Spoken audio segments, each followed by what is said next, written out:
This is the tackle breakdown of a Damiki vault blade.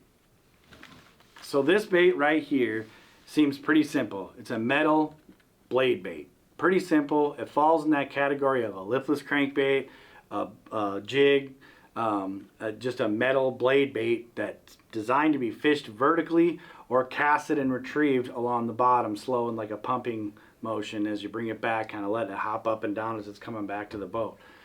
What blade baits shine at is being fished in super cold water.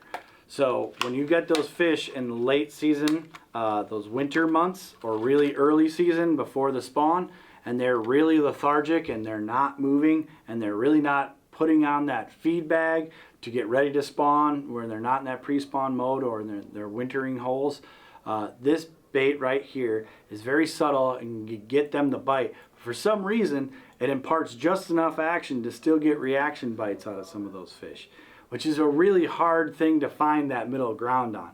It's really hard to find a bait that you can get a reaction bite out of a fish, but if it's making them react, is it also pushing them away? And for some reason, not having any rattles or any sound really associated to the blade bait, I think it makes those fish react and bite, and the fact that it's almost more in a vertical presentation than it is in a horizontal presentation, it really does help those wintering fish key in on the bait and just take it. This particular one here is my favorite. It's my confidence one, that since I've been trying a bunch of different blade baits, there's a ton of different blade baits out there on the market.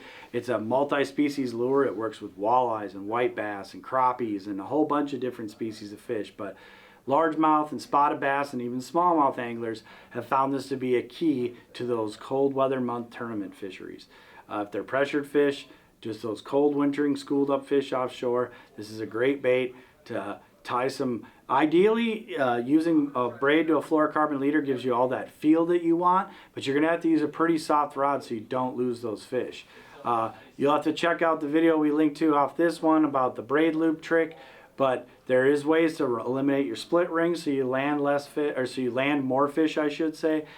Using a really soft rod if you're going to fish the stiffer lines like braided line or fluorocarbons is a key.